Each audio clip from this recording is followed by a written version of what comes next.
आज अंतिम बेला है तो अंतिम जयकार, अंत भला तो सब भला। बोलिए प्रेम से श्री सद्गुरु। ध्येयं सदा परिभवग्नमभीष्टदोहम् तीर्थास्पदं शिवविरचिनुतं शरण्यं वृत्यार्तेऽहं प्रणतपालभवाब्धिपोतं वन्दे महापुरुष ते चरणारविन्दम् अखंडानंदबोधाय शिष्यसंतापहारिणे सच्चिदानंदरूपाय रामाय गुरुवे नमः। बोलिए प्रेम से श्री सद्गुरु महाराज। परमाराध्य सद्गुरु महाराज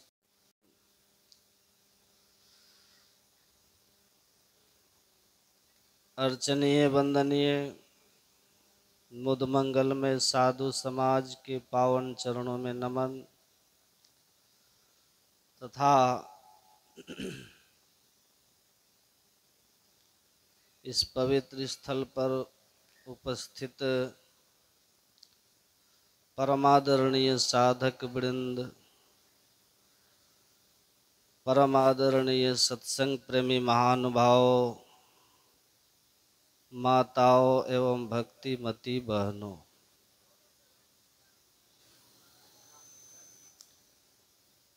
हम लोग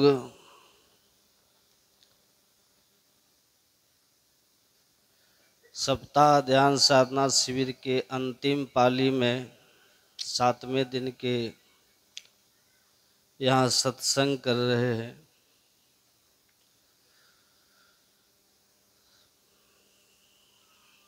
बड़े उल्लास के साथ धूमधाम से यहाँ के लोगों ने यह ध्यान साधना शिविर किया और हम लोग यहाँ बैठकर प्रतिदिन समय समय से सत्संग और ध्यान कर रहे थे।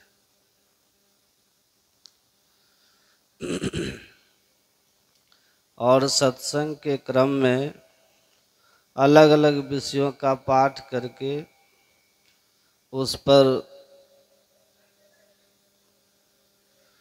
शास्त्रों की, संतों की, संत मत के ज्ञान का समन्वय करके आप लोगों को सुनाया गया। अभी हम लोगों ने जो पाठ में सुना, भगवान श्री राम अपनी प्रजाओं को बुला के उपदेश दिए और उपदेश में भगवान ने मानव तन की महत्ता बताई। भगवान खुद खड़े हुए और प्रजाओं को संबोधित करते हुए भगवान ने कहा, हे मेरी प्रजाओं, यह जो मानव का शरीर हम सबको मिला है, ये बड़े भाग से मिला है और यह मानव का शरीर भगवान कहते हैं देवताओं को भी दुर्लभ है। देवता भी इस मानव तन के लिए तरसते। भगवान तो यहाँ केवल सुर दुर्लभ कहते हैं और रामायण में ही आप पढ़ेंगे दूसरी जगह पर काकभुसुंडी जी ने कहा, जीव चराचर जांचत जेही। जिस मानव तन को चर अचर जितने जीव हैं सब चाहता है, वही मानव का शरीर है। आइए हम लोगों को मिला हुआ, कैसे मिला? आपने प्रातः काल में सुना था, इस मानव तन को अपने से कोई पा नहीं सकता। कोई सोचे कि हम पुण्य कर्म करें अथवा और भी किसी तरह का कर्म करें और मानव तन पालें, ये नहीं। यह मानव का तन प्रयास साध्य नहीं है। हम प्रयास करके इसको पाना चाहें नहीं होगा। और मैंने ये भी कहा था, दुनिया का कोई भी बड़े से बड़े पद वाले कोई व्यक्ति हो या फिर कोई देवी देवता हो, ये मानव का तन नहीं दे सकता। यह मानव का तन जब भी मिलेगा, एकमात्र परब्रह्म परमात्मा, हम जिनकी संतान हैं, जिनका हम अंश हैं, उनकी कृपा से ही ये मिलता।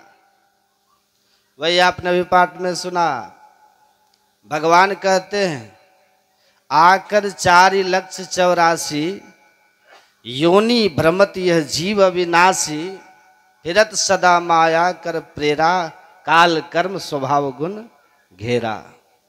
भगवान कहते हैं 4 खानियों में 84 लाख योनियां हैं। 4 खानी कौन सब है? अंडज, पिंडज, उष्मज और अंकुरज। ये 4 खानियां हैं। और इस 4 खानियों में 84 लाख प्रकार की योनियां हैं। कौन सब है? एक संत ने यह भी गिना दिया। संत कहते हैं 30 लाख स्थावर जानो। स्थावर कहते हैं जो एक ही जगह पे स्थिर होकर के रहे। संत कहते हैं स्थावरों का जो प्रकार है, इसकी जो क्वालिटीज है, वह 30 लाख प्रकार का है। पेड़ पौधा पहाड़ है ना, ये एक ही जगह पे स्थिर रहते हैं। अब पेड़ भी है तो तरह तरह का पेड़ है, पौधा है तो विविध प्रकार के पौधे हैं, बहुत कुछ है। तो इसका प्रकार कितना? 30 लाख प्रकार है। और फिर जो जल में चलने वाले प्राणी हैं, जो जलचर हैं, उसका प्रकार है 9 लाख। कितना? 9 लाख सब जलचर जानो। तो 30 और 9 कितना हो गया? 39। 11 लाख कृमि कवि गाए। कृमि कीड़े मकोड़े कीट पतंग, इसका प्रकार है 11 लाख। 39 और 11 50। 20 लाख पशु जानहु भाई। 20 लाख है पशुओं का प्रकार। तो 50 20 70। और 10 लाख पक्षी गण बताए। पक्षियों का प्रकार है 10 लाख। 70 10 80। और 4 लाख बानर समुदाय, जब यह 84 कट जाई, तब मानुष के तन पुनि पाई। अंतिम में 4 लाख प्रकार का बंदर। आपने देखा होगा बंदर कितने प्रकार के होते हैं। कहीं देखिए काला मुंह वाला, लंगूर लोग कहते हैं, कहीं देखिए लाल मुंह वाला, तरह तरह का 4 लाख प्रकार का तो बंदर है। ये सब मिला के 84 लाख प्रकार की योनियां। भगवान कहते हैं कि हे मेरी प्रजाओं, यही जो 84 लाख प्रकार की योनियां हैं, इसी में ये जीव बहुत भटका है। 84 भुगती घनी, अब बहुत सही जम मार। जम की मार बहुत खाए हैं हम लोग। अभी जो आप हम मनुष्य बने हैं ना, कितनी सुंदर व्यवस्था है, देख रहे हैं ना। भूख लगती है भोजन कर लेते हैं, प्यास लगती है पानी पी लेते हैं, काम करते करते थक जाते हैं तो विश्राम कर लेते हैं, गर्मी लगती है पंखा चला लेते, कूलर चला लेते, सर्दी लगती है रजाई की व्यवस्था कर लेते, कंबल की व्यवस्था कर लेते, हीटर चला लेते। ये सब तरह का संजोग, सब तरह की व्यवस्था इस मानव तन के लिए है। इसने भगवान सुने ना, पाठ में कह रहे थे ना भगवान, साधन धाम। इस मानव तन में सब तरह की व्यवस्था, साधन कहते हैं व्यवस्था को, सब व्यवस्था है। तो भगवान ने ये जो मानव का शरीर आप हम सबको दिया है, ये बड़ी कृपा करके दिया है। और 84 लाख योनियों में भटकते भटकते जब बहुत क्लेशित होते हैं, पीड़ित होते हैं हम जीवात्मा, तब देते हैं, शरीर देते हैं। अद्भुत बात है। आपने कभी देखा, जो भी मनुष्य हो सब 3.5 हाथ के ही होते हैं। आपके हाथ से, दूसरे के हाथ से नहीं, अपने हाथ से सबके सब 3.5 हाथ के होते हैं। आज जो बच्चा जन्म लेगा ना, आज ही उसको अपने हाथ से नाप करके देखिएगा तो वो भी 3.5 हाथ का होगा। और जो 50 साल के पुराने हैं ना, उनको भी नाप करके देखिए, वो भी अपने हाथ से 3.5 हाथ का ही होगा। क्या सृष्टि है भगवान। संत कबीर साहब कहते हैं, घर तो 3.5 हाथ। ये क्या है? शरीर घर के समान है। जैसे घर में हम रहते हैं, जैसे शरीर रूपी घर में ये जीव रहता है। तो कबीर साहब कहते हैं, ये जो शरीर रूपी घर है कैसा है? घर तो 3.5 हाथ, घना तो 4.25। कहाँ मड़ावे मेरिया लंबी भी तुषार। कभी कभी कोई व्यक्ति 4.25 हाथ के भी अपवाद स्वरूप हो जाते हैं, नहीं तो प्राय सब 3.5 हाथ के ही। अब सवाल है कि 3.5 हाथ का ही क्यों? प्रश्न हो सकता है कि भगवान ने इस मानव तन को 3.5 हाथ का ही क्यों बनाया? 4 हाथ का बना देते, 5 हाथ का बनाते, 3.5 हाथ का ही क्यों? कारण क्या है? सुनिएगा ध्यान से। एक हाथ में कितना बित्ता होता है? नाप करके देखिएगा। एक हाथ में, अपने हाथ में अपने बित्ता से सबके सब 2 बित्ता का होता है। और एक हाथ में 2 बित्ता, तो 3.5 हाथ में कितना बित्ता? 7 बित्ता हो गया। और एक बित्ता में आप नाप करके देखिएगा तो 12 अंगुल होते। ऐसे एक बित्ता में 12 अंगुल, तो 7 बित्ता में कितना अंगुल? बरसते 84। तो ये 84 अंगुल का शरीर भगवान ने दिया है। इसके पीछे राज क्या है? इसके पीछे रहस्य क्या है? मर्म भेद क्या है? एक ही बात है इसके पीछे। भगवान कहते हैं 84 लाख योनियों का चक्कर काट करके जो जीव इस मानव तन में आया है, इसलिए 84 अंगुल का है। और इसी मानव तन में रह करके हम 84 लाख योनियों में जाने के कारण को मिटा सकते हैं, इसलिए मानव तन 84 अंगुल का है। दोनों बात है। 84 लाख योनियों में भटकते भटकते हम मनुष्य बने, इसलिए 84 अंगुल का। और इसी मानव तन में रह करके हम 84 लाख योनियों से मुक्त हो सकते हैं, इसलिए 84 अंगुल का है। अब सुनिएगा ध्यान से। यही क्वेश्चन मार्क है कि आप बड़भागी क्यों हैं? इसलिए बड़भागी हैं कि कर्मण्येवाधिकारस्ते, आपको कर्म करने का अधिकार है। आपको कर्म करने का अधिकार है। कर्म करने का अधिकार है, फल का अधिकार नहीं है। और केवल मनुष्य ही कर्म करने की स्वतंत्रता है। और यही बड़भागीपन है। एक कुत्ता अपने पूर्वकृत कर्मों के बंधन में बंधा हुआ, उसको कोई स्वतंत्रता नहीं। हमारे आचार्य श्री कहते हैं कि घोड़ा गाड़ी चलता था ना पहले, उस घोड़ा गाड़ी में घोड़ा गाड़ी को कौन खींचता था? घोड़ा। पैसा किसको मिलता था? घोड़े को। किसको मिलता था? कोचवान को मिलता था ना, घोड़ा गाड़ी के मालिक को। घोड़ा खींचा तो घोड़े को क्यों नहीं मिला? क्यों नहीं मिला? क्योंकि घोड़ा केवल भोग का अधिकारी है। सुख और दुख उसके पूर्वकृत कर्म पर है। कोई बड़ा शांति से आश्रम में जाके देखिए गाय को, आश्रम में गाय को जाके देखिए, कुप्पा घाट आश्रम की गाय की सेवा, कितना आराम से खड़ा होने के लिए उसके पैर के नीचे आप देखेंगे बालू के ऊपर गोबर को सुखाकर भुरभुरा बना दिया जाता है ताकि उसके पैर में किसी तरह का कठोरपन अनुभव ना हो, पक्का पर खड़ा रहे। तो इतना बढ़िया कर दिया गया। खाने के लिए कितने अच्छे अच्छे अन्न मिलते, दूध दे ना दे लेकिन उसका सम्मान बहुत है। क्यों? उन गायों का पुण्य है। कोई ऐसी भी गाय है जिसको रोड पे घूम रही है, दूध देना बंद कर दिया तो सुनते ही नहीं क्या क्या कर देते।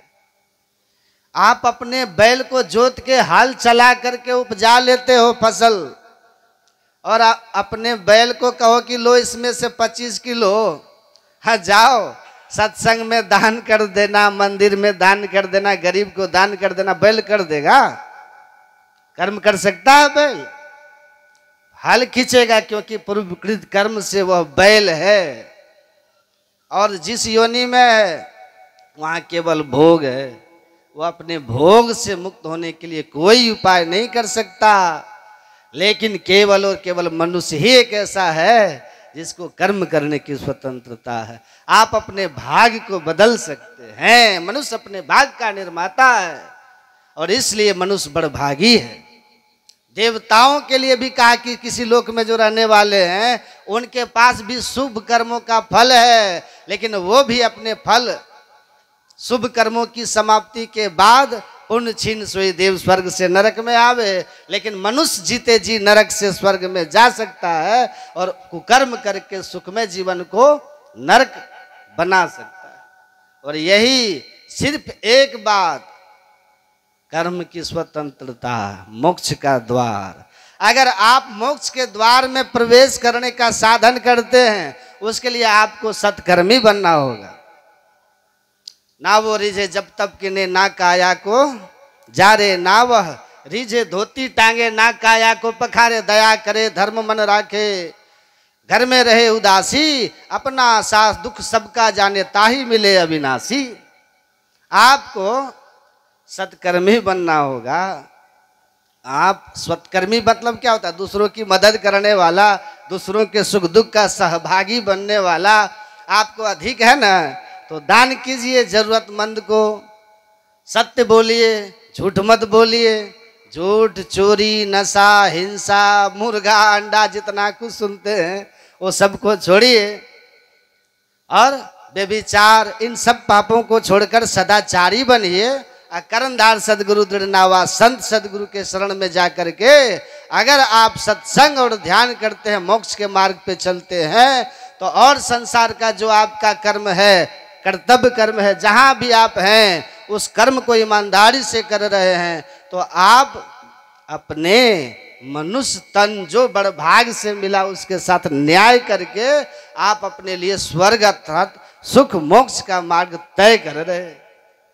पर इसी शरीर को पा करके अगर आप न मोक्ष मार्गी हैं, न सदाचार के मार्ग पर हैं, न भक्ति मार्ग पर, मतलब भक्ति सदाचार सत्कर्म को त्याग के या जीवित सुखम जीवित वाली भावना पर हैं, जो खाना है खाइए, जो पीना है पिए, जो करना है करिए, बेईमानी शैतानी एक दूसरे के साथ क्या कहते हो झगड़ा झगड़ी, उतना ग्रामीण भाषा भी हमको नहीं आती है ना, लेकिन आप आपस में लड़ते झगड़ते एक दूसरे का पैर खींचते हैं।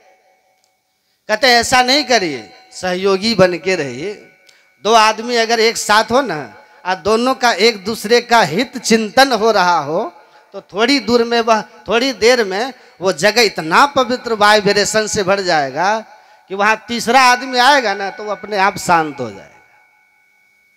वहां के परमाणु में इतनी ऊर्जा भर जाएगी कि तीसरा अपने आप शांत हो जाएगा। शुभ विचार जहां पे होता है, जहां शुभ विचार के लोग होते हैं, उनके बगल में आपको शांति क्यों मिलती है? क्यों कहते हैं? संत के पास जाते थे, राजेंद्र प्रसाद है ना अपने राष्ट्रपति देश के, तो वो डॉक्टर राजेंद्र प्रसाद कहते थे जब मैं बेचैन होता हूँ, व्यथित होता हूँ, तो मैं जाकर के महर्षि रमन के आश्रम में उनके पास बैठ जाता हूँ। महर्षि रमन बोलते नहीं थे, मौन रहते थे। अब वो बोलते थे कि जब कि वो कुछ नहीं बोलते थे, जो कुछ गंधी देर नहीं तो भी वास सुबास, तो भी उनके पास बैठ जाने मात्र से हमारे मनोवृत्ति जो थी, हमारे अंदर जो बेचैनी थी, अशांति थी, वो शांत हो जाता था, जीवन में ऊर्जा से भर जाता था। अब फिर 2-3 दिन के बाद आकर के महीनों काम करने की हमें प्रेरणा और क्षमता आ जाती थी। तो शुभ भाव विचार करेंगे ना, तो पहली बात तो है कि आप सुखी हो जाइएगा। जिस आदमी में ये भाव आ जाए कि सभी सुखी हो, तो सब सुखी हो या ना हो, लेकिन वो आदमी पहले सुखी हो जाएगा, पहले सुखी हो जाएगा। तो गुरु नानक देव जी महाराज सत्संग कर रहे थे एक जगह, बहुत लोग लाइन लगा करके प्रणाम करने आते हैं। सिखों में बड़ा व्यवहार, बहुत सुंदर, बड़ा तमीज होता उन लोगों में। सब लोग पंक्तिबद्ध होकर के आते थे प्रणाम करने। एक सेठ थे दूली चंद, वो सामने से नहीं आए, उनको लगा कि गरीब गुरुआ हमारे गांव का बैठा हुआ, इसके पीछे हम लगेंगे। वो बगल से आया, आकर के सोना का 5 सिक्का रख दिया, स्वर्ण सिक्के, अब प्रणाम किया। तो गुरु नानक देव तो समझ गए, संत थे ना, धन का अहंकार है इसको, और अहंकार से सब कुछ बिन से, चाहे धन का अहंकार हो, विद्या का अहंकार हो, रूप का अहंकार हो, चाहे जाति का अहंकार हो, अहंकार जिसका भी जीवन में किसी कारण से है, वो विनाश की ओर ही ले जाता है, पतन का मार्ग प्रशस्त कर देता है। तो जैसे प्रणाम किया ना, देखिए क्या किए ये, कि तुरंत अपने थैले से गुरु नानक देव जी एक सुई निकाल के उसको दे दिया और कहा, दूली चंद ये सुई तुम रखो, तुम हमको ऊपर दे देना। ऊपर कहा, सुई लेके कहा, कहाँ ऊपर? कहा मरने के बाद, तुम तो हमसे ज्यादा बूढ़े हो, अगर ऊपर चले गए तो सुई रखना, हमको वहां दे देना, थैला वैला कपड़ा उपड़ा सिएंगे। तो दूली चंद कहता, महाराज मरने के समय सुई कौन लेके जाता है? कोई कुछ लेके नहीं जाता, कोई कुछ लेके नहीं जाता। कहा बड़ा ज्ञानी हो, इतना ज्ञान है कि मरते समय कोई कुछ लेके नहीं जाता। काया हंसा संग हो यावा, जाता जोगी किनु न पावा। शरीर के साथ इस दुनिया में आते हैं, जाते समय शरीर भी छोड़ के जाते हैं, है ना, छोड़ के जाते हैं ना। एक साधु बाबा थे, उनको कोई कह दिया कि बाबा बाहर जाते हैं ना तो सत्संग करके आते हैं, बहुत माल रखे हैं कुटिया में। तो अपराधी तो जानते ही है, 2-4 बदमाश शराब के नशे में चले आए, बोले बाबा माल निकालो, कहाँ रखे हो? तो बाबा बोले कि माल कहाँ है, जो थोड़ा बहुत था दिए। जब दे दिए तो वो लोग लेके कहा कि कहा लोग बहुत है, तो 4-5 हजार है। तो बाबा बोलने लगे, जय गुरु महाराज नफे में, जय गुरु महाराज नफे में, जय गुरु महाराज नफे में। तो चोर सब सुना, ओहो बहुत कुछ है छिपा के रखा, 5,000 दे के तब न कह रहा कि नफे में है, 5,000 से जान छूट गया, घूम के आया। लो कहाँ है? पूरा कुटिया छान लिया, कहा कि कह रहा है नफे में, नफे है, इसका सब कपड़ा उतारो तो ये बहुत बनता है। एक लंगोटी छोड़ दिया लोग, एक टीला पे जाके खड़े हो गए, वहां भी करने लगा जय गुरु महाराज नफे में, जय गुरु महाराज नफे में। कहा नफे में? कहा कि टीला खोदो तो यही लगता है छिपा के रखा है। थोड़ा खोदा, लोग कुछ नहीं मिला। कहा बाबा अरे कपड़ा तक देह पे उतार लिए, न कुटिया में कुछ है, बर्तन उर्तन सब समेट लिए, कुछ छोड़े नहीं, कुटियो ढा दिए आपका। अब बचा क्या आपके पास जो कहते हैं नफे में, नफे में? कहा कि अरे बेवकूफ, जब जन्म लिए तो नंगे आए थे, एक लंगोटी छोड़ दियो, अब यो लंगोटी नफे में। वो लंगोटी नफे में क्योंकि कौड़ी नहीं संग करोड़नी जोड़ के, अरे हारे पलटू गए हैं राजा रंग, फकीर लंगोटी छोड़ी के। सब लंगोटी छोड़ के गए, अभी तक तुम हमको एगो लंगोटी छोड़े हुए हो। तो नंगा आया था, लंगोटी देह पर है, तो अभी तक प्रॉफिट में हूं भाई, टेंशन की कोई बात नहीं, घाटा में नहीं गया। अब ऐसा संतोष जीवन में हो जाए तो क्या फर्क पड़ता है? कोई फर्क है? बस का लंगोटी छोड़ के। तो तुरंत कहा कि लो सुई दाओ दे देना ऊपर में। कहा कोई कुछ लेके नहीं जाता, क्या बड़ा ज्ञानी हो, देह भी लेके आया वो भी लेके नहीं जाता। जब इतना जानते हो तो अहंकार किस बात का करते हो? कौन से धन का भाई? जो भूमि पे पड़ा रह जाएगा, धनानी भूमो, जो धन धरती पे पड़ा रह जाएगा वही धन न तुम्हारे पास है। और तुम इनको गरीब समझ रहे हो। ये गुरु भक्त, ये ईश्वर भक्त, ये सत्संग और ध्यान करने वाले, इनको तुम गरीब दरिद्र समझ रहे हो। जिनके पास वो पूंजी है, सो धन संचय जो आगे को हो। दिन दिन बढ़त समाई राम धन कबहू न लागे काई। जो राम धन कभी काई नहीं लगता है, दिन दिन बढ़ता है और साथ जाता है। नेहा विक्रम नास्वस्ति प्रत्यवायुर्न विद्यते स्वल्पमभ्यस्य धर्मस्य त्रायते महतो भयात्। जिस धर्म का छोटा छोटा, जिस धन का थोड़ा थोड़ा संग्रह भी आपको महाभय अर्थात नीच जोनी में जाने से बचा सकता है, भगवान कृष्ण कहते हैं वो धन ध्यान का धन है, वो योग के ध्यान धन है, ध्यान योग की संपत्ति है। जिसने उसको संग्रह किया हुआ है वो नीचे नहीं जाएगा। सोना कहते न, सोना कभी जन जंग लगे, क्या कहते हैं? हाँ, सोना कहते न, सोना कभू न जंग लगे, लोहा न घुन खाए, गुरु की चेताई आत्मा कभी नरक नहीं जाए। तो भक्ति बीज बिन से नहीं, जो जुग जाए अनंत, ऊंच नीच घर जन्म ले तो संत का संत। भक्ति बीज पलटे नहीं, आए पड़े जो चोल, कंचन जो बिस्था पड़े घटे न ताको मोल। तो कहते हैं आप ये भक्ति का बीज जब तक अपने अंदर में है, तो ये गुरु भक्त आपको गरीब लग रहे हैं। जिनके पास राम धन है, भक्ति का धन है, जिनके पास ध्यान और सत्संग का धन है, जो साथ जाएगा, नरक से बचाएगा, नीच जोनी में नहीं जाने देगा। ये गरीब और दरिद्र दिखते हैं तुमको, और तुम्हारे पास धरती पे रह जाने वाला सारा का सारा धन, जिसका एक कौड़ी भी लेके नहीं जा सकते हो संग, उस धन को पाके तुम इतने अहंकार से क्यों भरे हो? तुम्हारा क्या हाल होगा?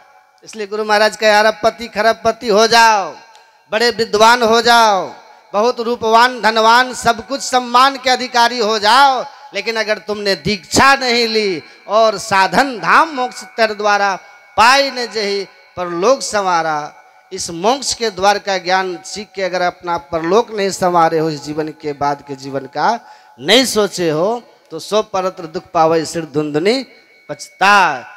तो आपको पछताना पड़ेगा। शरीर का जीवन थोड़े काल का, आत्मा का जीवन बहुत लंबा है। इस लंबे जीवन आत्मा की, जो है हमारा आत्मा की, इसको संवारने के लिए आपको साधन करना होगा।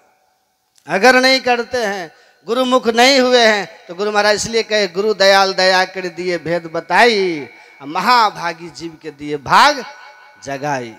धनवान होकर भी आप अभागे हैं, पदवान होके भी अभागे हैं, सम्मान वाले होके भी अभागे होंगे, अगर मोक्ष के द्वार का भेद आपने गुरु से नहीं लिया तो। और यही बात बड़भागी बनाता है मनुष्य को। भेद लिया, साधन शुरू किया, सदाचार का जीवन है, कर्तव्य कर्म ईमानदारी से है, आप मनुष्य शरीर पा करके मोक्ष के मार्ग पर जा रहे हैं, उस अवस्था की ओर जा रहे हैं जहां आपके सामने देवता नतमस्तक होके खड़े हो जाएंगे। सतगुरु पशु मानुष करे, मानुष थे सिद्ध सोए, दादू सिद्ध थे देवता देव निरंजन होए। जीवन में सदगुरु आएंगे तो आपके अंदर का बड़भागीपन जागृत कर देंगे, जागृत हो जाएगा। पशुता रहती है, आप जानते हैं ना, दुर्मति। दुर्मति क्यों है अभी? क्योंकि गुरु नहीं है।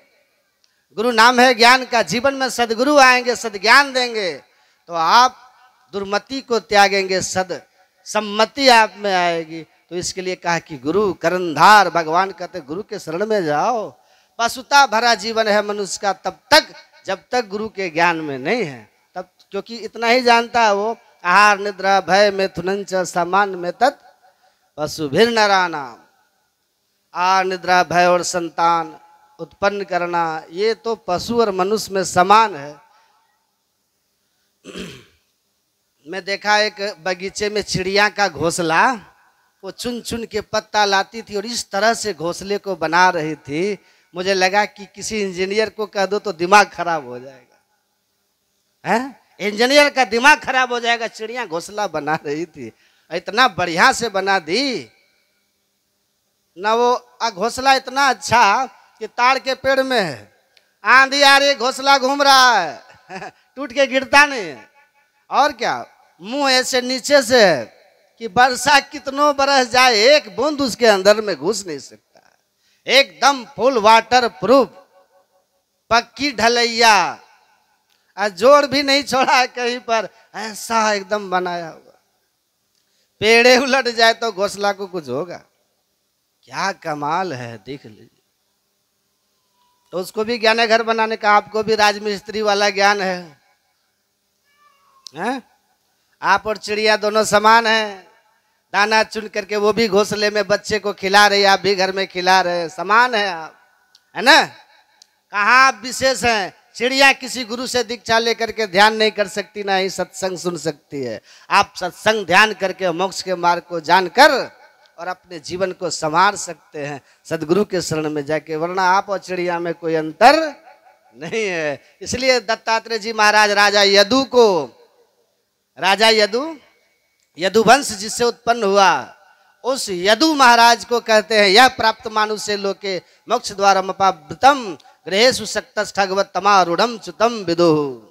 कहा हे राजन, हे राजा यदु, सुनो, मोक्ष के द्वार से युक्त इस देव दुर्लभ मनुष्य शरीर को प्राप्त करके जो मोक्ष का साधन नहीं करता, तमारूढ़म, और क्या करता है, खग सक्तस खगवत, खग मतलब चिड़िया, चिड़िया की तरह, गृहेषु अपने घर परिवार में संतान में आसक्त होकर रहता है, वह मनुष्य चिड़िया की तरह ही है। और ऐसे जीवन जीने वाला आहार निद्रा भय में तुनंच संतान वाले में क्या होता है, तमारूढ़म च्युतम विदुः, अंकुरज मिट्टी से उत्पन्न होने वाला, उसके ऊपर क्या है, कौन योनि है, जो गर्मी से पैदा होता है ना, फल में कीड़े लग जाना, माथा में वो जो गिड्ढी जो हो जाता, ढील होता है ना, ये सब क्या है, ये गर्मी से पैदा होते हैं, उसमज बोलते हैं इसको। 4 खानियों में 84 लाख योनि, ये 4 खानी। तीसरा है जिसको आप बोलते हैं अंडज, अंडा से पैदा होना, सांप पक्षी अंडे से पैदा होते हैं ना। और चौथा है पिंडज, जो माँ के गर्भ से पैदा लिया, गाय भैंस बकरी आदमी, ये सब मनुष्य, ये सब आते हैं ना, सीधे गर्भ से शरीर आता है। ये 4 खानी 84 लाख योनि। तो 84 लाख योनियों में अंकुरज से उसमज श्रेष्ठ है, उसमज से अंडज श्रेष्ठ है, अंडज से पिंडज श्रेष्ठ है, और पिंडजों में चौपाया, और उनमें सबसे ज्यादा 2 पाया मनुष्य श्रेष्ठ है। और इतना श्रेष्ठ है कि देव दुर्लभ है, क्योंकि आकर 4 लाख से 84 जोनि ब्रह्मति है जीव अविनाशी जीव 84 लाख योनियों में भ्रमण करके मनुष्य शरीर में आया है।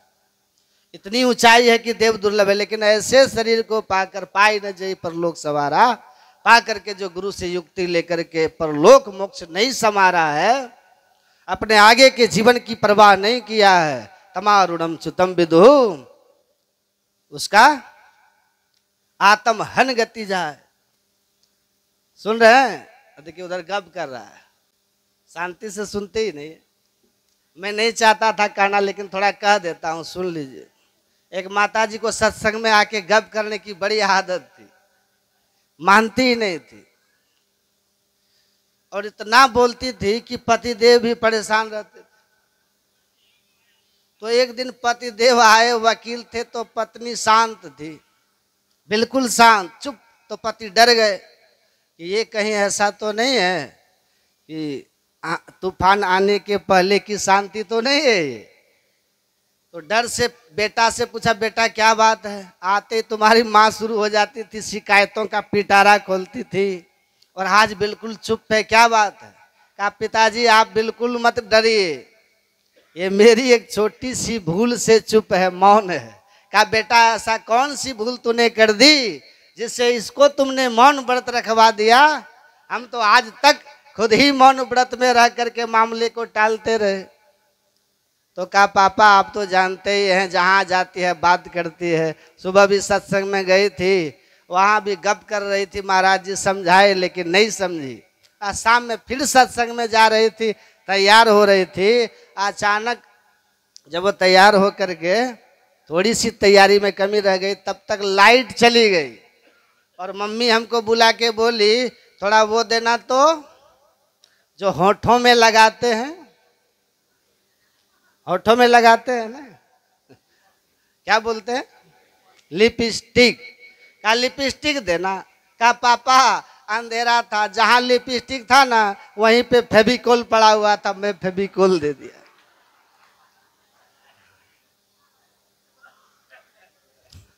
अब आप लोग समझ गए फेविकोल के बाद क्या हुआ होगा, ओठी सट गया।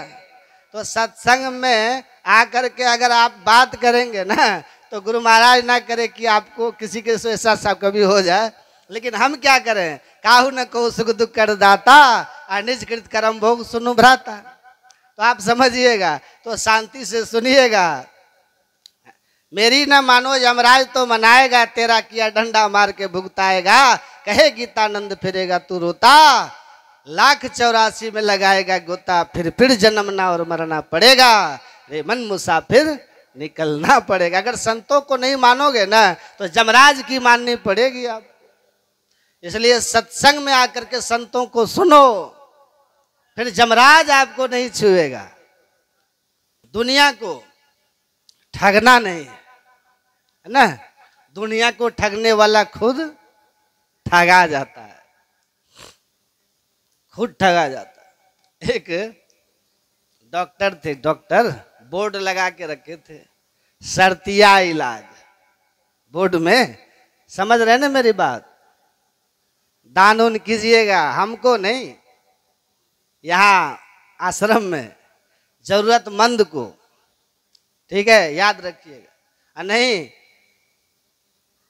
एक बूढ़ी माताजी मरने लगी ना, दोनों पुतों में झगड़ा हो गया, क्योंकि बूढ़ी बहुत मोटा सोना का पहनती थी, कान में, नाक में बड़ा भारी भारी।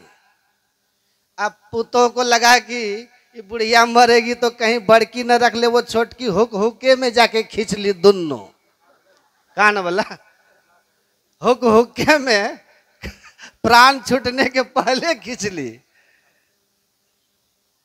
कि कहीं बड़की ना कब्जा कर ले, क्योंकि वो दबंग थी, खींच ली। अब बड़की आई गुस्सा के तो कहे कि हम क्या करें, कान में के खींच ली, नाक में के बचा हुआ था तो उधर के नाकों वाला खींच ली, नाक कान जिंदे में फाड़ दिया, लोग मर गए बूढ़ी। इसलिए कहा कि कुछ दान वान कर लीजिएगा, है ना, कुछ धर्म का काम कर लेना, कुछ सत्संग वगैरह करा लेना। ये नहीं कि सत्संग कराएंगे तो जाके घर में मीटिंग करेंगे, करते रहिएगा मीटिंग आप, है ना। आप अपना वाला में से कीजिए ना, हो जो चुरा के बक्सा में रखे, नहीं तो मोदी जी का मति भ्रमित हुआ ना तो फिर कह देंगे लीगल टेंडर नहीं है, फिर आप बक्सा में से निकाल के उसी बेटा को दीजिएगा कि बैंक में बदल दो, फिर कब्जा कर लेगा। नहीं, जितना मारे हैं ना जेब से रखे हैं बैग में छिपा छिपा के, सब साफ हो जाएगा।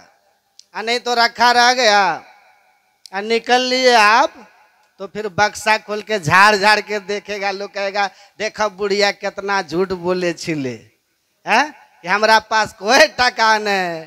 अब बैंक बक्सा में तह लगा लगा के साड़ी के नीचे रुपया रखल छे, मरने के बाद धन भी कब्जा हुआ। अब बुढ़िया झूठी थी यो कर नहीं, इससे बचना है आपको तो क्या करो, अपना में से सत्संग करा लीजिएगा, दान कर लीजिएगा, अपना वाला, समझ रहे हैं कि नहीं।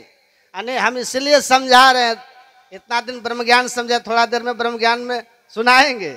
जरूरी है साधना की बात, लेकिन ये भी जरूरी है ना, ये बड़ा खटपट है यहीं पर आदमी का। अब देखिए कहां कहां से लोग सत्संग सुनने आ गए हैं। खिराडी वाले को पेट में दर्द हो रहा है, खिरा रहे, नहीं आएगा सुनने, और नहीं आओगे तो मेरी ना मानो, जमराज तो मनाएगा। हमारी अभी मत सुनो, जमराज का सुनोगे तब वो कभो सत्संग ना कि ना, भूखे को ना है कछु दिन ना, माया और मोह में झूले, कुटुंब परिवार लकी फूले, पूछे धर्मराज जब भाई बचन मुख नाई कही आई, पलटू दास लकी रोया सुधर तन पाई के खोया। चले गए 84 में।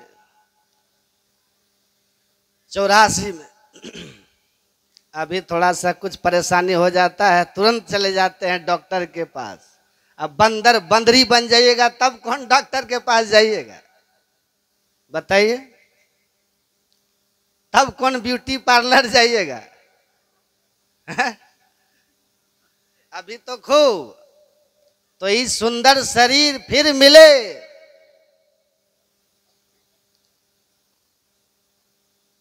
भगवान की भक्ति और धर्म संग्रह कर लीजिएगा, याद रखिएगा, और नहीं तो फिर पछताने से कुछ नहीं होगा। तो मैं कह रहा था कि डॉक्टर के पास गया, देखिए डॉक्टर शर्तिया इलाज का बोर्ड लगा के रखा था, शर्तिया इलाज। अगर इलाज कर दिए तो 100 रुपया लेंगे, अगर मेरे इलाज से आप ठीक नहीं हुए तो 500 रुपया देंगे। एक आदमी कहा बहुत अच्छा तरीका है कमाने का, ठग था। तुरंत चला गया, जाके कहा डॉक्टर साहब, कहा क्या बात है? कहा कि देखिए ना, जीभ से हमको स्वाद का पते नहीं चलता है, स्वाद ही नहीं पता चलता। अब कोरोना काल में बहुत को हो गया था ना। कहा डॉक्टर बोला कि अच्छा ठीक है, शर्तिया इलाज करते हैं हम, 100 दीजिए, नहीं ठीक होइएगा तो 500 देंगे। बोला सिस्टर वो 22 नंबर वाले डब्बे की दवाई लेके आना, तो 22 नंबर का डब्बा लेके आया। कहा इनके मुंह में 100 बूंद ढार दीजिए। वो लेके डब्बा ऐसे किया, बस पूरे मुंह भर गया।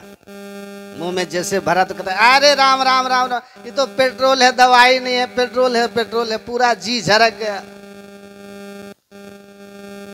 डॉक्टर बोला वाह, स्वाद लौट गया ना, पेट्रोल पहचान गए ना, लाइए 100 रुपया। तुरंत लौटा दिया 100 रुपया। कहा कि हाय राम, गलती हो गया, भारी मिस्टेक हो गया। 100 दे के गया। फिर थोड़े दिन के बाद आया, कहा छोड़ेंगे थोड़ी, 100 दिए। आया फिर, कहा डॉक्टर साहब, कहा हाँ बोलिए क्या हुआ? कहा याददाश्त चली गई है, थोड़ी देर पहले कुछ का बात भूल जाते हैं, कहीं कुछ रख देते हैं, याद ही नहीं रहता, कुछ बोल देते तो भूल जाते हैं, स्मरणे चला गया। डॉक्टर साहब शर्तिया इलाज कर दीजिए। कहा कि हाँ ठीक है बैठिए। कहा सिस्टर वो 22 नंबर डब्बे की दवाई लाना, तो कहता है वो 22 नंबर डब्बे की दवाई तो जुबान ठीक करने का था, स्वाद ठीक करने का न था। कहा कि लाइए 100 दीजिए। 15 दिन पहले का बात आपको याद हो गया, हमारे यहाँ के यादाश्त लौटा कि नहीं? दवाई का नाम सुन के लौट गया यादाश्त आपका। लाइए 100 रुपया। फिर 100 रुपया दिया। कहा है राम, फिर फंस गए हम, तो भागा। कुछ दिन बीता तो कहा कि 200 दिए हैं और 500 लेके मानेंगे, एक बार और ट्राई मारते हैं। गया। कहा कहिए इस बार कौन भयंकर बीमारी लेके आए हैं? कहा कि आंखें कमजोर हो गया डॉक्टर साहब, हाथ में वस्तु पहचान में नहीं आता कि क्या है, हाथ में चश्मा नहीं पहचान पाते कि मेरा है कि दूसरे, कुछ भी नहीं चिन्ह पाते महाराज, आंख एकदम कमजोर हो गया। कहा कुछ नहीं पहचान पाते? कहा ना, हाथे में नहीं पहचान पाते। कहा अच्छा ठीक है ठीक है ठीक है। एक ड्रॉप आंख में डाल दिया। कहा कि अब देखिए तो पहचान पाते हैं। अब उठा के एगो कलम दे दिया हाथ में, पेन दिया। कहा पेन देके कहा बताइए तो क्या है? कहा क्या है पता नहीं, लकड़ी है कि क्या है, नहीं पहचान में आ रहा है। अब यहाँ पहचानना तो है ही नहीं इसको। तो डॉक्टर कहा कि मेरी दवा आप पर काम नहीं किया।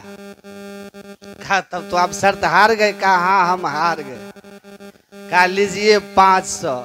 अब 500 कह के 50 का नोट दे दिया।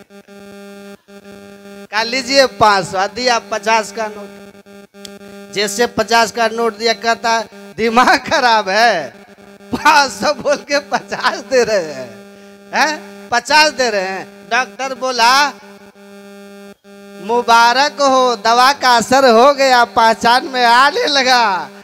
लाइए 100 रुपया, क्योंकि 500 है कि 50 आप तो पहचान लिए। आंख लौट गई, लाओ 100 रुपया, फिर 100 दिया।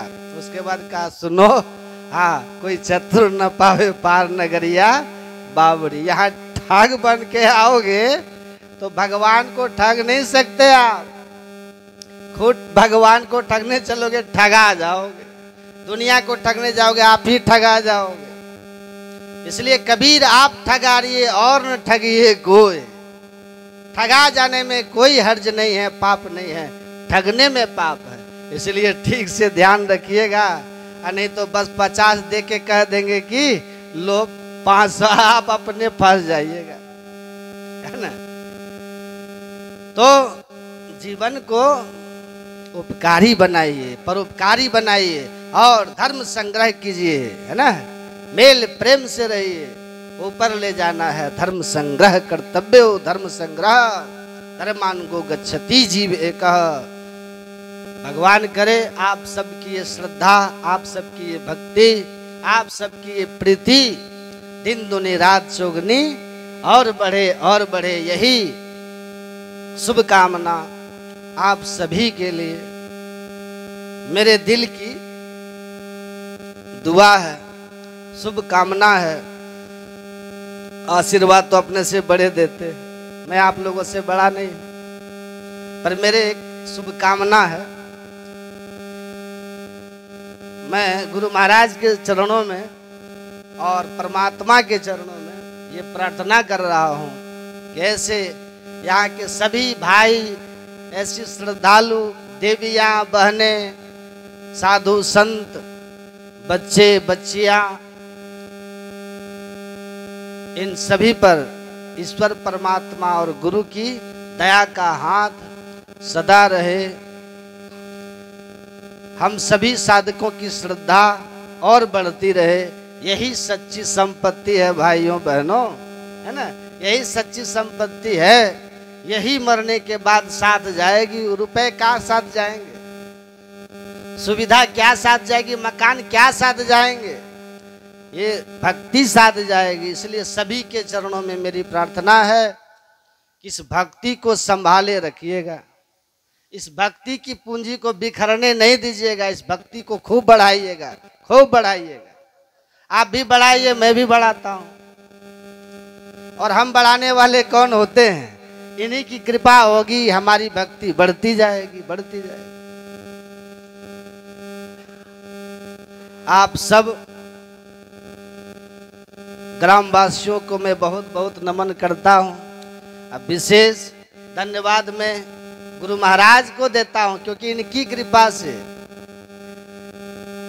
इनकी महिमा से, इनकी ही दया दृष्टि से यह शुभ अवसर, यह प्रांगण, ये संतमत सत्संग आश्रम खीरा रही, साक्षात गुरु का आश्रय इन्हीं की कृपा से ही मिला है, इनकी दया दृष्टि से ही मिला है। जितने भी लोग हैं, पूज्य कमली बाबा, उनको नमन कीजिए, धन्यवाद दीजिए कि उन्होंने ये ठाना। और देखिए परमात्मा ही, गुरु महाराज ही जो भी कुछ करते हैं सब उन्हीं की प्रेरणा से करते हैं। वही वाणी में आके बैठते हैं जो मैं आपको कुछ सुना पाता हूँ। गुरु ही है जो मेरे शरीर के रोम रोम में विराजे हैं, तब मैं कुछ जीवन में कर पाता हूँ, चल पाता हूँ। गुरु ही है करने और कराने वाले। इसलिए हर एक व्यक्ति कर्ता भाव से मुक्त होके गुरु महाराज को श्रेय देते हुए इनको नमन कीजिए कि गुरु महाराज मेरा आपकी कृपा से सब काम हो रहा है, करते हो तुम गुरुवर मेरा नाम हो रहा है। ये भाव रहना, आप ही करने कराने वाले हो, तो हम लोग क्या है, निमित्त मात्र है। तो ये भाव रखिएगा तो सदैव कुछ अच्छा करते चले जाइएगा। तो आप सब अपने जीवन में शरीर के साथ जब तक जिए तब तक भी आप समस्त कष्टों से दूर रहें, और शरीर छोड़ के जाएं तो उस परमानंद में विलीन हो जाएं। ऐसी मैं गुरु महाराज के चरणों में प्रार्थना करता हूँ। मैं पूज्य कमली बाबा को विशेष धन्यवाद देता हूँ। उनके संकल्प की मजबूती के कारण ये 7 दिवसीय सप्ताह ध्यान साधना शिविर यहाँ हुआ। और हमारे मैं मुखिया जी श्री अवधेश बाबू, इनको धन्यवाद देता हूँ, नमन करता हूँ। और हमारे जितने भी हैं, राजेंद्र बाबू सरपंच जी हैं, बड़ी सेवा इन लोगों ने की। इन लोग के सानिध्य मात्र से ये सुशोभित होता रहा। मैं इनको धन्यवाद देता हूँ। अंबिका बाबू को भी, जिनकी श्रेष्ठता से, जिनकी ऊंचाई से ये समाज धार्मिक प्रकृति पे चला, निरंतर चल रहा है आप लोग के सहयोग से। मैं आप सबको बार बार नमन करता हूँ। और कमली बाबा के पूरा परिवार वालों को भी धन्यवाद देता हूँ, बहुत बहुत धन्यवाद देता हूँ। ऐसे शुभ कार्य के श्रोता बने ये लोग। और यहाँ देखिए, इससे शोभा नहीं है, शोभा है आप श्रोताओं से। और इतने सुंदर भाव से, इतने मन से आप लोग सत्संग सुने, इसके लिए मैं आप सबको नमन करता हूँ, बार बार नमन करता हूँ।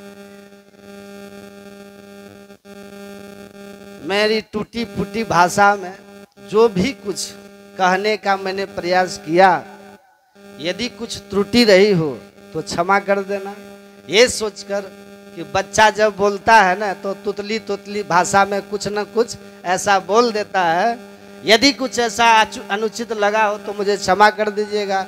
और यदि कुछ अच्छी बात लगी हो तो उसको जीवन में जरूर उतारने का आप सबने इतना ऊंचा आसन मुझे दिया, इतना श्रेष्ठ पद दिया है ना। ये व्यास मंच है, ये कोई सामान्य गद्दी नहीं है।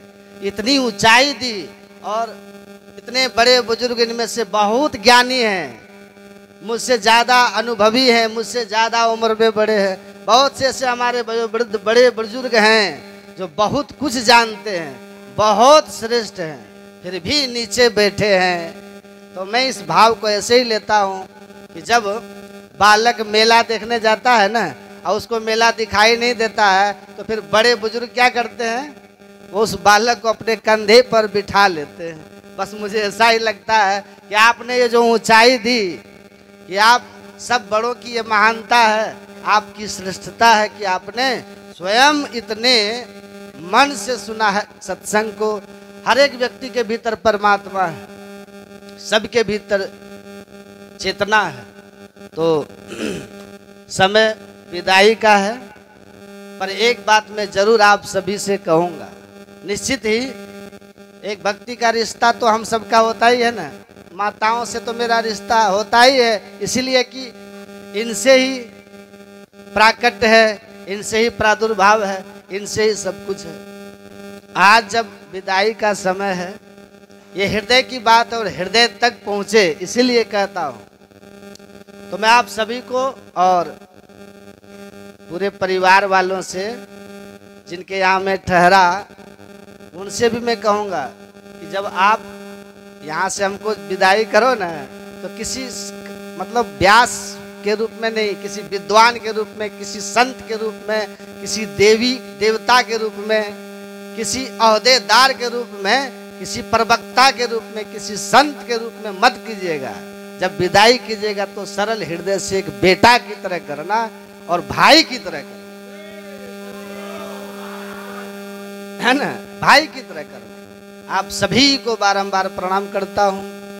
ये सत्संग निरंतर चलता रहे, ध्यान निरंतर चलता रहे। आप मुझे बुलाएं, ये बात जरूरी नहीं, किसी को भी बुलाइए, पर ये सत्संग, ये ध्यान बंद नहीं होना चाहिए। ये धर्म का कार्य रुकना नहीं चाहिए, ये अनवरत चलता रहे, तब हम धार्मिक बने रहें। ऐसी भावना के साथ आप सभी को बार बार नमन करता हूँ। और हमारे ये देखिए यहाँ संगीत सुनाने वाली लक्ष्मी राज हैं, इनकी बहन जो थी क्या नाम था उनका, लक्ष्मी राज और शिवांगी, और इनके भाई है आदित्य जी, इन्होंने और शोभा बढ़ाया है, इनको भी धन्यवाद। इस समाज से, इस देश से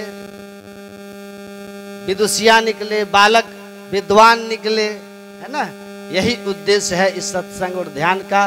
वीर बालक हो, वीरांगनाएं बालिकाएं हो, विद्वान विदुषिया हो, योग बल में, तप बल में, सब में हष्ट पुष्ट रहते हुए धार्मिक लोगों की प्रति समाज में उत्पत्ति हो, यही इस सत्संग का सार है। इसी भाव के साथ पुनः समस्त क्षेत्रवासियों को बारंबार नमन। और मैं पूज्य कमली बाबा को प्रणाम करता हूँ। इनका कितना प्यारा नाम है, कमली बाबा। कमल देखिए कीचड़ में रहता है लेकिन ऊपर रहता है, उसी तरह से देखिए सब में रहते हुए, परिवार घर में सब रहते हुए, पर अपना मनोभाव कितना ऊंचा रखते हैं। तो अनंत अनंत प्रणाम। पुनः यहाँ विश्राम ले रहा है, पुनः कहीं जाकर के ये सत्संग गंगा प्रवाहित होगी, इस गंगा में आप सभी डुबकी लगाते रहिए। मेरा एक यूट्यूब चैनल है, महर्षि में ही आश्रम है, उसको चैनल सब्सक्राइब कर लीजिएगा। महर्षि में ही आश्रम चैनल, उसको सब्सक्राइब कर लीजिएगा। धर्म से जुड़े रहिएगा, हमसे जुड़े रहिएगा, है ना। तो इन्हीं शब्दों के साथ अब मैं यहीं वाणी को विराम देता हूँ। और एक बात थोड़ा सा 1 मिनट कह देता हूँ। सत्संग बैठ के सुनना भी एक अलग बात होती है और कराना भी अलग बात होता है। मेरी चर्चा हो रही थी कि सत्संग तो बहुत लोग करा लेते हैं, लेकिन देखा जाता है जो कराते हैं वो तो इधर उधर ही घूमते रहते हैं। जो सत्संग कराते हैं ना, वो तो आओ भगत में लगे हुए रहते, इधर उधर बैठे रहते। लेकिन मैंने यहाँ देखा कि केवल यहाँ कराने वाले कराया नहीं है, इस कुटिया में इस सत्संग को बैठ के सुना भी है पूरा। इसलिए इन लोग के लिए ताली बजाइए सबके लिए। तो ये गुरु की कृपा है। मैं गुरु महाराज परमात्मा से चरणों में यही प्रार्थना करूंगा, व्यास पीठ से, कि सब पर हमेशा गुरु महाराज की कृपा बनी रहे, अखंड कृपा बरसती रहे, और आप ऐसे ही सत्कार्य में आगे लगे रहें, बढ़ते जाएं। भद्रमस्तु शिवम चास्तु महालक्ष्मी प्रसीदतु रक्षन्तु त्वाम सदा देवाः संपदः सन्तु सर्वदा।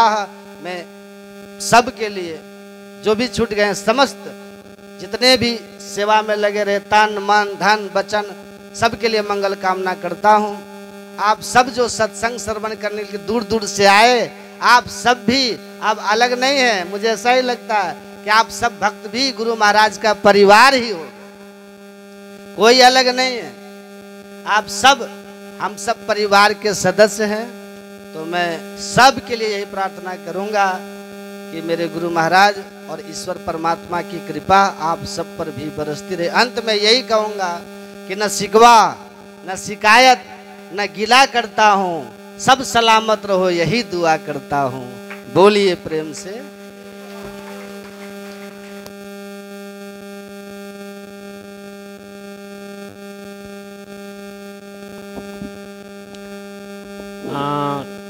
सत्संग समाप्त होने की ओर हैं। अब हम लोग बाबा को माल्यार्पण करेंगे। हमारे पूज्य मुखिया जी नामावली बना रहे हैं, कौन किन्हें माल्यार्पण करेंगे।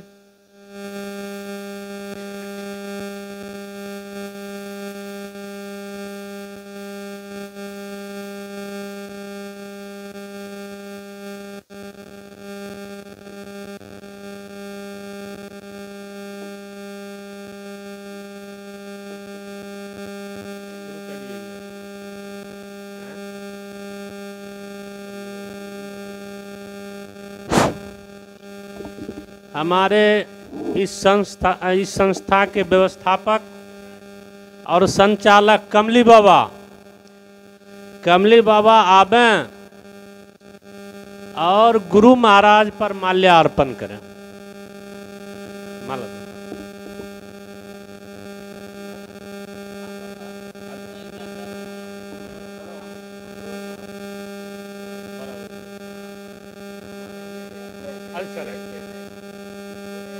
सद्गुरु महाराज की जय।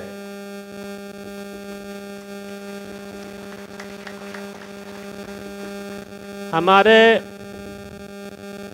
पूज्य अवध किशोर बाबू संदीपानंद बाबा महाराज को माल्यार्पण करेंगे।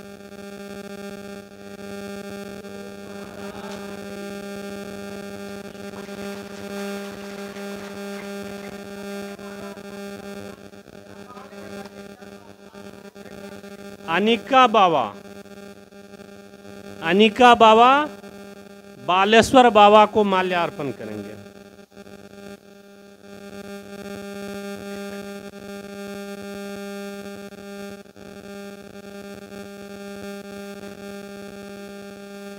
श्री सद्गुरु महाराज की जय।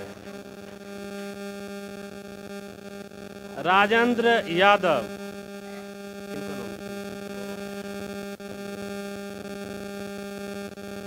स्वामी संदीपानंद बाबा जी को महाराज अर्पण करेंगे।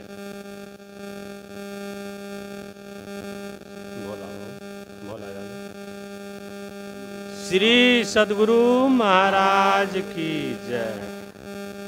भोला यादव जोगी बाबा को माल्यार्पण करेंगे।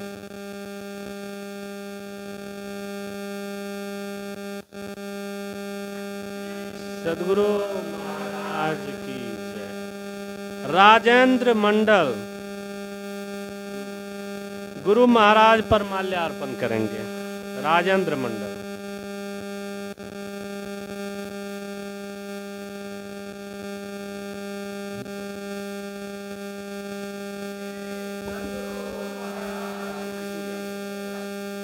पूर्व जिला परिषद राजकिशोर यादव संदीपानंद बाबा को माल्यार्पण करेंगे।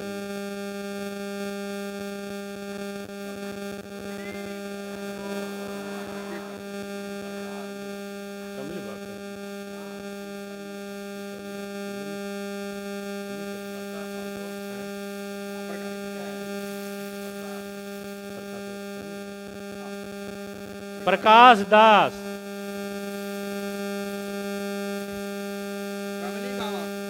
कमली बाबा को माल्यार्पण करेंगे।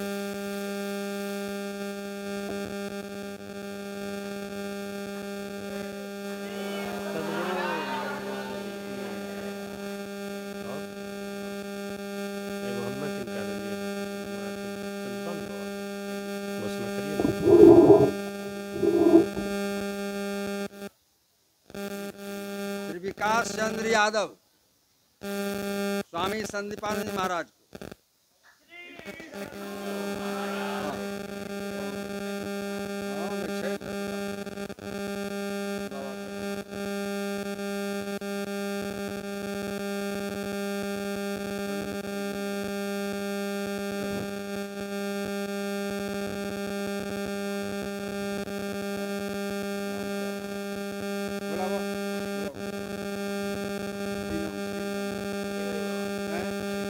हरि बाबा को बोला जाता, हरि बाबा को बोला जाता माल्यार्पण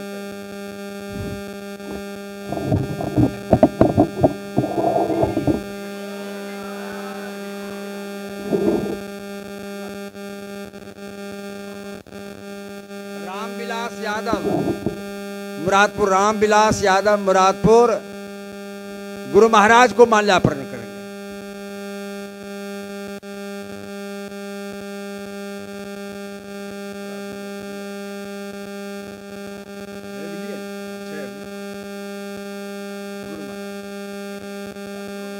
महाराज की जय।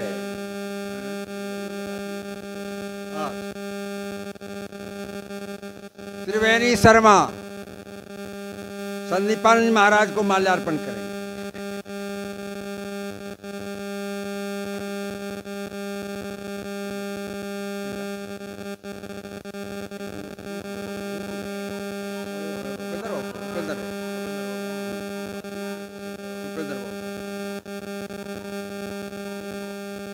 हाँ, उपेंद्र दास रहीमपुर संदीपानंद महाराज को माल्यार्पण करेगा।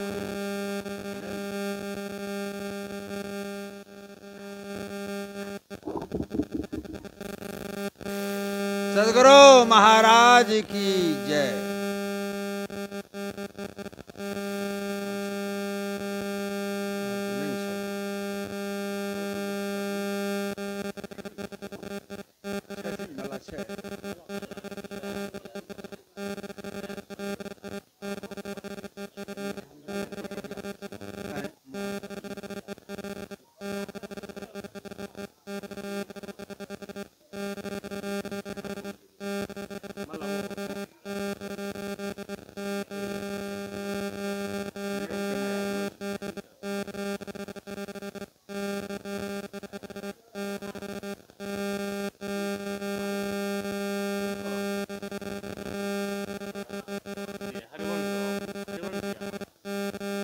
हरिवंश यादव लगार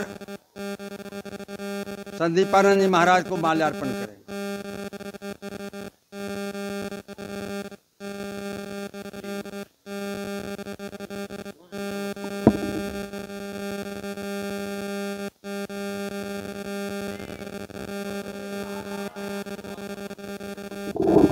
सात दिन तक जो है ये हमारे बच्ची, क्या नाम है इनका, लक्ष्मी राज ने बड़े मधुर वाणी में भजन गाए। इनका माल्यार्पण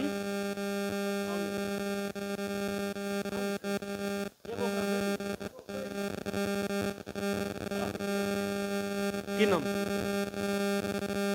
श्रेया कुमारी, इनको माला दें।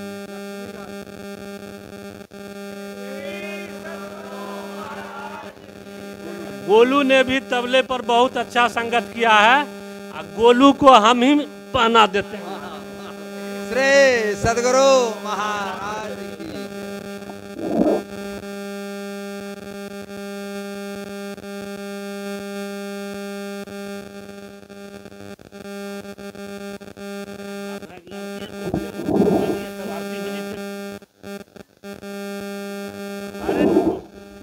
लगा जाए भजन के।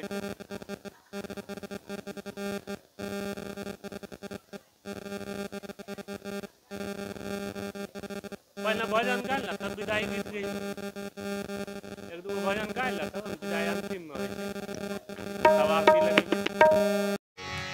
विदा क्या करे हम भरे भरे नयन से, विदा क्या करे हम भरे भरे नयन से, हृदय रो रहा है तुम्हारे गमन से। विदा क्या करे हम भरे भरे नयन से, विदा क्या करे हम भरे भरे नयन से, हृदय रो रहा है तुम्हारे गमन से, हृदय रो रहा है तुम्हारे गमन से।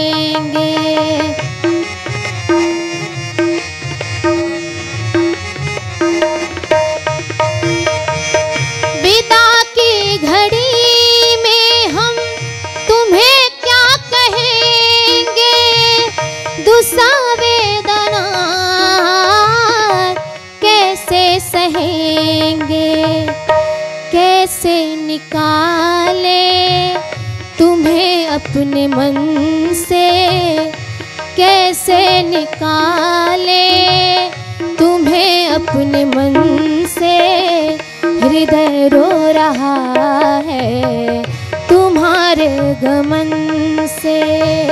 विदा क्या करे हम भरे भरे नयन से हृदय रो रहा है तुम्हारे गमन से।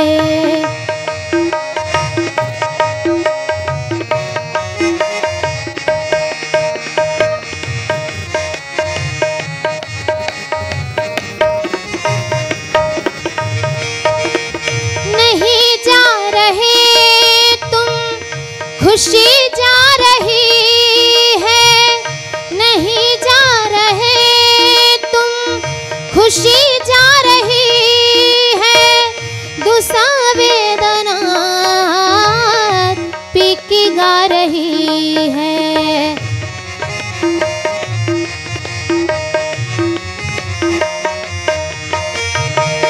नहीं जा रहे तुम, खुशी जा रही है।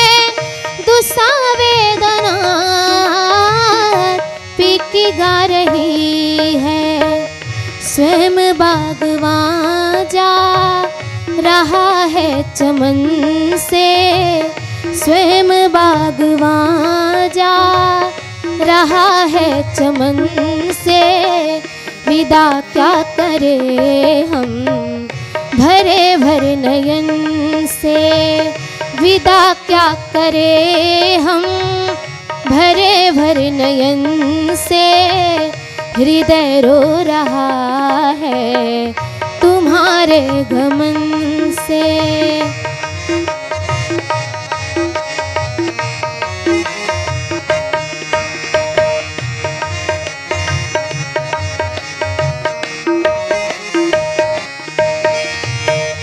ये माना नजर से बहुत दूर जा रहे हैं। ये माना नजर से बहुत दूर जा रहे हैं। हृदय के निकट हम तुम्हें पा रहे हैं।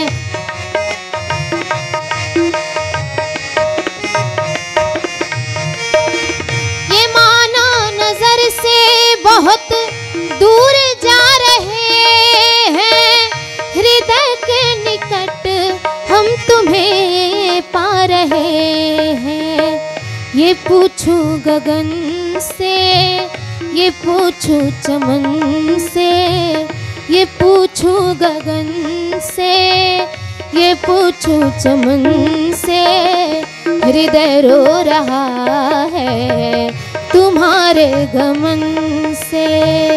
हृदय रो रहा है तुम्हारे गमन से। विदा क्या करे हम भरे भरे नयन से। विदा क्या करे हम भरे भरे नयन से। हृदय रो रहा है तुम्हारे गमन से। हृदय रो रहा है तुम्हारे गमन से। हृदय रो रहा है तुम्हारे गमन से। श्री सद्गुरु महाराज की जय। आरती संग सतगुरु